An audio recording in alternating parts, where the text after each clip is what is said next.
Yusuf, as a man of breeding and delicacy, could not but feel some inward qualms when he reached the Father Superior's with Ivan. He felt ashamed of having lost his temper. He felt that he ought to have disdained that despicable wretch, Fyodor Pavlovitch, too much to have been upset by him in Father Zosima's cell, and so to have forgotten himself. The monks were not to blame in any case, he reflected on the steps, and if they're decent people here, and the Father Superior, I understand, is a nobleman, why not be friendly and courteous with them? I won't argue. I'll fall in with everything. I'll win them by politeness, and show them that I've nothing to do with that Aesop, that buffoon, that Pierrot, and have merely been taken in over this affair, just as they have. He determined to drop his litigation with the monastery, and relinquish his claims to the woodcutting and fishery rights at once. He was the more ready to do this because the rights had become much less valuable, and he had indeed the vaguest idea where the wood and river in question were. These excellent intentions were strengthened when he entered the Father Superior's dining room, though, strictly speaking, it was not a dining room, for the Father Superior had only 2 rooms altogether. They were, however, much larger and more comfortable than Father Zosima's. But there was no great luxury about the furnishing of these rooms either. The furniture was of mahogany covered with leather, in the old-fashioned style of 1820. The floor was not even stained, but everything was shining with cleanliness, and there were many choice flowers in the windows. The most sumptuous thing in the room at the moment was, of course, the beautifully decorated table. The cloth was clean, the service shone, there were 3 kinds of well-baked bread, 2 bottles of wine, 2 of excellent mead, and a large glass jug of kvass, both the latter made in the monastery and famous in the neighbourhood. There was no vodka. Rakitin related, afterwards, that there were 5 dishes: fish soup made of sterlets, served with little fish patties, then boiled fish served in a special way, then salmon cutlets, ice pudding and compote, and finally blancmange. Rakitin found out about all these good things, for he could not resist peeping into the kitchen, where he already had a footing. He had a footing everywhere, and got information about everything. He was of an uneasy and envious temper. He was well aware of his own considerable abilities, and nervously exaggerated them in his self-conceit. He knew he would play a prominent part of some sort, but Alyosha, who was attached to him, was distressed to see that his friend Rakitin was dishonourable, and quite unconscious of being so himself, considering, on the contrary, that because he would not steal money left on the table, he was a man of the highest integrity. Neither Alyosha nor anyone else could have influenced him in that. Rakitin, of course, was a person of too little consequence to be invited to the dinner, to which Father Joseph, Father Païssy, and 1 other monk were the only inmates of the monastery invited. They were already waiting when Yusuf, Kalganov, and Ivan arrived. The other guest, Maximov, stood a little aside, waiting also. The Father Superior stepped into the middle of the room to receive his guests. He was a tall, thin, but still vigorous old man, with black hair streaked with grey, and a long, grave, ascetic face. He bowed to his guests in silence. But this time they approached to receive his blessing. Yusuf even tried to kiss his hand, but the Father Superior drew it back in time to avoid the salute. But Ivan and Kalganov went through the ceremony in the most simple-hearted and complete manner, kissing his hand as peasants do. "We must apologize most humbly, your reverence," began Yusuf, simpering affably and speaking in a dignified and respectful tone. "Pardon us for having come alone without the gentleman you invited, Fyodor Pavlovitch. He felt obliged to decline the honour of your hospitality, and not without reason. In the Reverend Father Zosima's cell he was carried away by the unhappy dissension with his son, and let fall words which were quite out of keeping, in fact quite unseemly, as he glanced at the monks, your reverence is no doubt already aware, and therefore, recognizing that he had been to blame, he felt sincere regret and shame, and begged me and his son Ivan Fyodorovitch to convey to you his apologies and regrets. In brief, he hopes and desires to make amends later. He asks your blessing, and begs you to forget what has taken place." As he uttered the last word of his tirade, Yusov completely recovered his self-complacency, and all traces of his former irritation disappeared. He fully and sincerely loved humanity again. The Father Superior listened to him with dignity, and with a slight bend of the head replied, "I sincerely deplore his absence. Perhaps at our table he might have learnt to like us, and we him. Pray be seated, gentlemen." He stood before the holy image and began to say grace aloud. All bent their heads reverently, and Maximov clasped his hands before him with peculiar fervor. It was at this moment that Fyodor Pavlovitch played his last prank. It must be noted that he really had meant to go home, and really had felt the impossibility of going to dine with the Father Superior as though nothing had happened, after his disgraceful behaviour in the elder's cell. Not that he was so very much ashamed of himself, quite the contrary, perhaps, but still he felt it would be unseemly to go to dinner. Yet his creaking carriage had hardly been brought to the steps of the hotel, and he had hardly got into it, when he suddenly stopped short. He remembered his own words at the elder's. "I always feel when I meet people that I am lower than all, and that they all take me for a buffoon. So I say, let me play the buffoon, for you are, every one of you, stupider and lower than I." He longed to revenge himself on everyone for his own unseemliness. He suddenly recalled how he had once in the past been asked, "Why do you hate so-and-so so much?" And he had answered them with his shameless impudence, "I'll tell you. He has done me no harm, but I played him a dirty trick, and ever since I have hated him." Remembering that now, he smiled quietly and malignantly, hesitating for a moment. His eyes gleamed, and his lips positively quivered. "Well, since I have begun, I may as well go on," he decided. His predominant sensation at that moment might be expressed in the following words: "Well, there is no rehabilitating myself now, so let me shame them for all I am worth. I will show them I don't care what they think, that's all." He told the coachman to wait, while with rapid steps he returned to the monastery and straight to the Father Superior's. He had no clear idea what he would do, but he knew that he could not control himself, and that a touch might drive him to the utmost limits of obscenity, but only to obscenity, to nothing criminal, nothing for which he could be legally punished.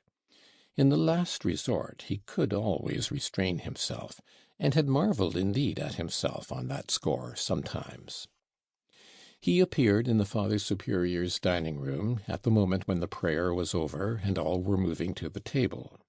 Standing in the doorway, he scanned the company, and, laughing his prolonged, impudent, malicious chuckle, looked them all boldly in the face. "They thought I had gone, and here I am again," he cried to the whole room. For one moment every one stared at him without a word, and at once every one felt that something revolting, grotesque, positively scandalous, was about to happen. Yusov passed immediately from the most benevolent frame of mind to the most savage.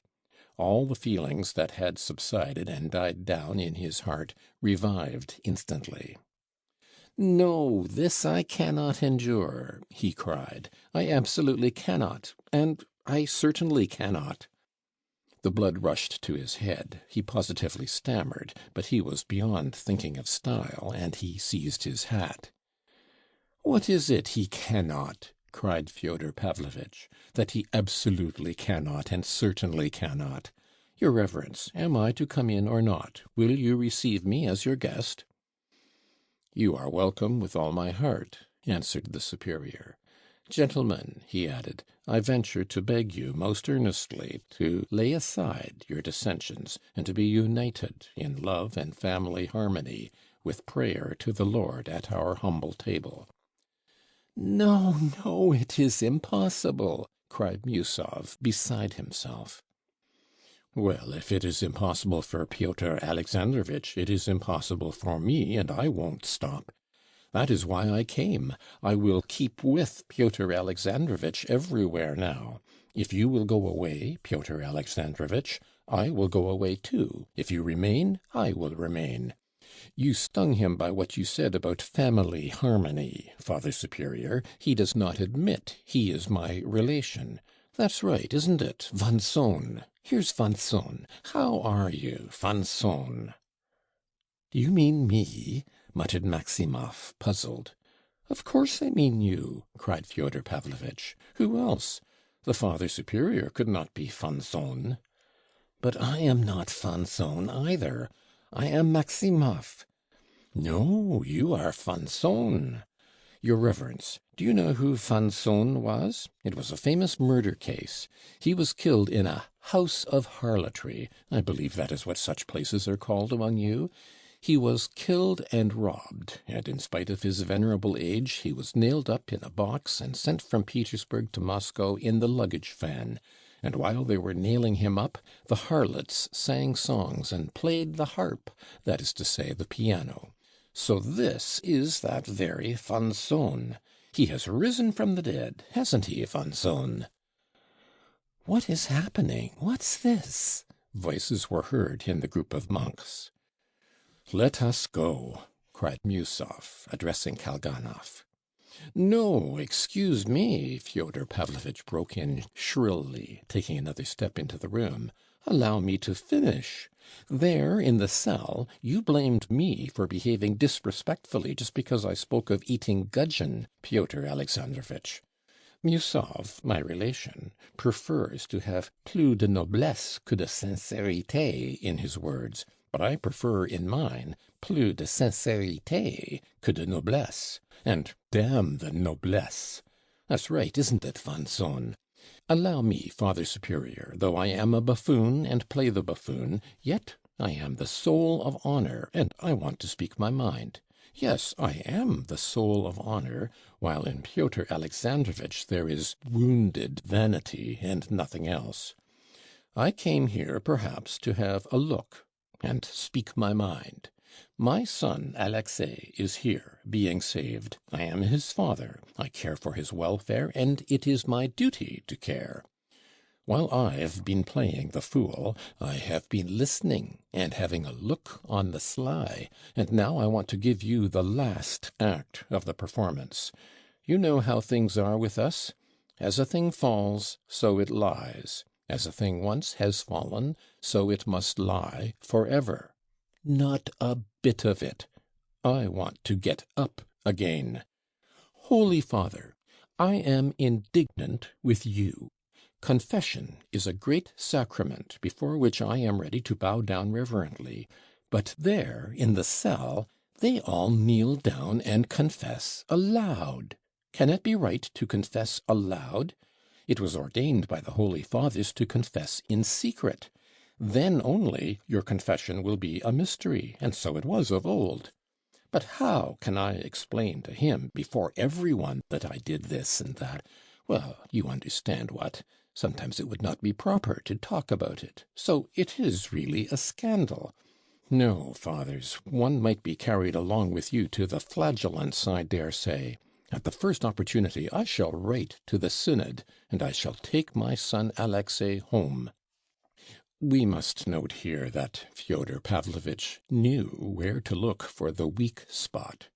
There had been at one time malicious rumors which had even reached the archbishop, not only regarding our monastery, but in others where the institution of elders existed, that too much respect was paid to the elders, even to the detriment of the authority of the superior, that the elders abused the sacrament of confession, and so on and so on. Absurd charges which had died away of themselves everywhere.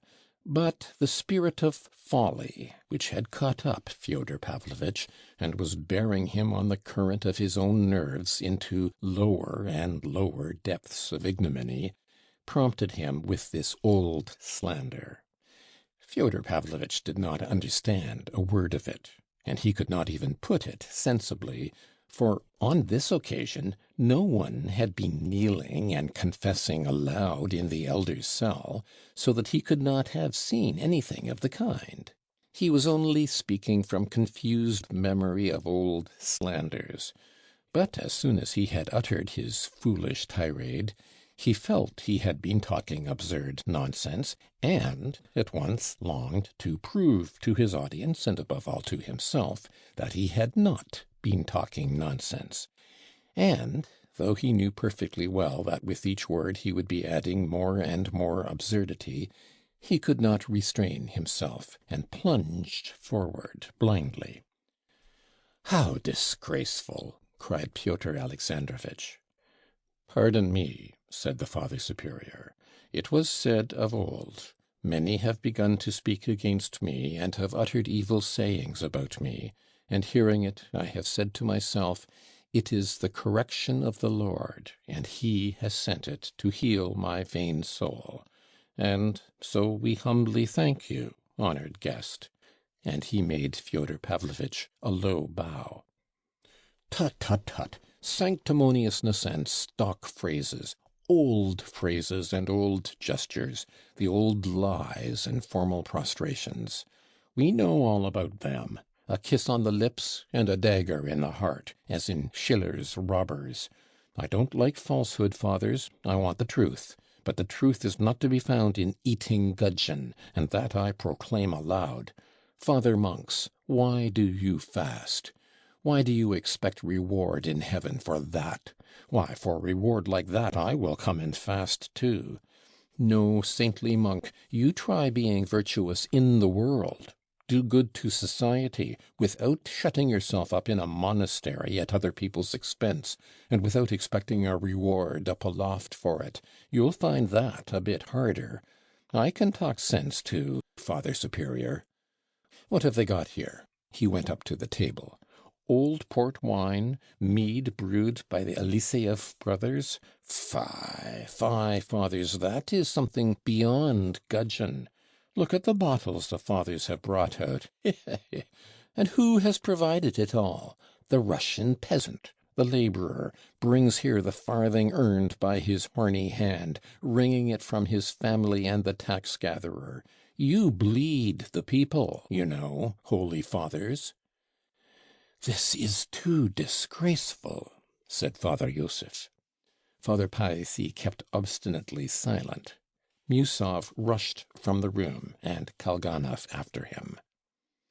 "Well, father, I will follow Pyotr Alexandrovitch. I am not coming to see you again. You may beg me on your knees, I shan't come. I sent you 1,000 roubles, so you have begun to keep your eye on me. No, I'll say no more. I am taking my revenge for my youth, for all the humiliation I endured." He thumped the table with his fist in a paroxysm of simulated feeling. "This monastery has played a great part in my life. It has cost me many bitter tears. You used to set my wife, the crazy one, against me. You cursed me with bell and book. You spread stories about me all over the place. Enough, fathers. This is the age of liberalism, the age of steamers and railways. Neither 1,000 nor 100 roubles, no, nor 100 farthings will you get out of me." It must be noted again that our monastery never had played any great part in his life, and he never had shed a bitter tear owing to it. But he was so carried away by his simulated emotion that he was for one moment almost believing it himself. He was so touched he was almost weeping.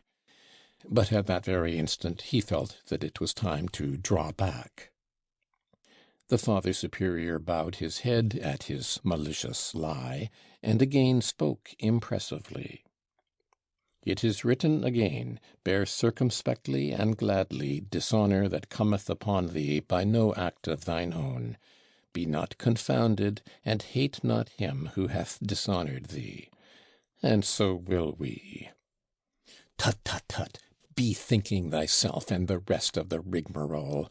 Bethink yourselves, fathers, I will go, but I will take my son, Alexei, away from here forever, on my parental authority.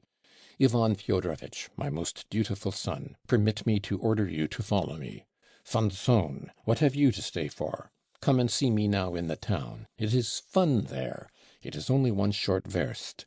Instead of Lenten oil, I will give you sucking pig and kasha. We will have dinner with some brandy and liqueur to it. I've cloudberry wine. Hey, Fanzon, don't lose your chance." He went out, shouting and gesticulating. It was at that moment Rakitin saw him and pointed him out to Alyosha. "Alexei," his father shouted from far off, catching sight of him, "you come home to me today, for good, and bring your pillow and mattress, and leave no trace behind." Alyosha stood rooted to the spot, watching the scene in silence. Meanwhile, Fyodor Pavlovitch had got into the carriage, and Ivan was about to follow him in grim silence, without even turning to say good-bye to Alyosha.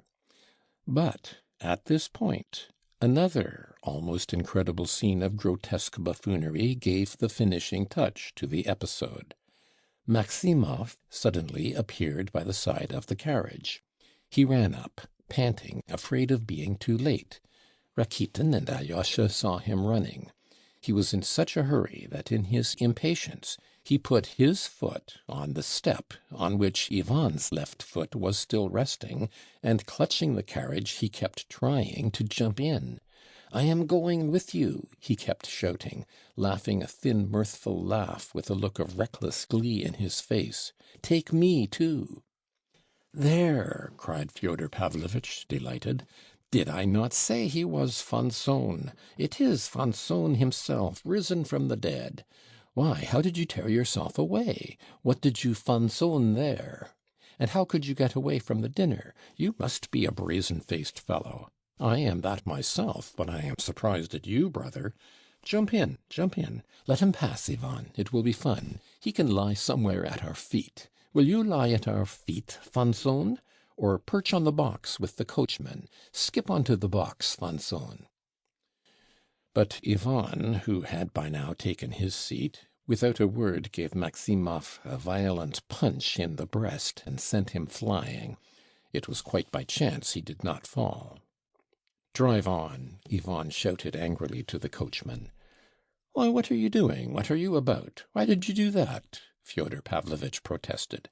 But the carriage had already driven away. Ivan made no reply. "Well, you are a fellow," Fyodor Pavlovitch said again. After a pause of 2 minutes, looking askance at his son, "Why, it was you got up all this monastery business. You urged it, you approved of it. Why are you angry now?" "You've talked rot enough. You might rest a bit now," Ivan snapped sullenly. Fyodor Pavlovitch was silent again for 2 minutes. "A drop of brandy would be nice now," he observed sententiously, but Ivan made no response. "You shall have some too when we get home." Ivan was still silent. Fyodor Pavlovitch waited another 2 minutes. "But I shall take Alyosha away from the monastery, though you will dislike it so much, most honored Karl von Moor." Ivan shrugged his shoulders contemptuously, and turning away stared at the road. And they did not speak again all the way home.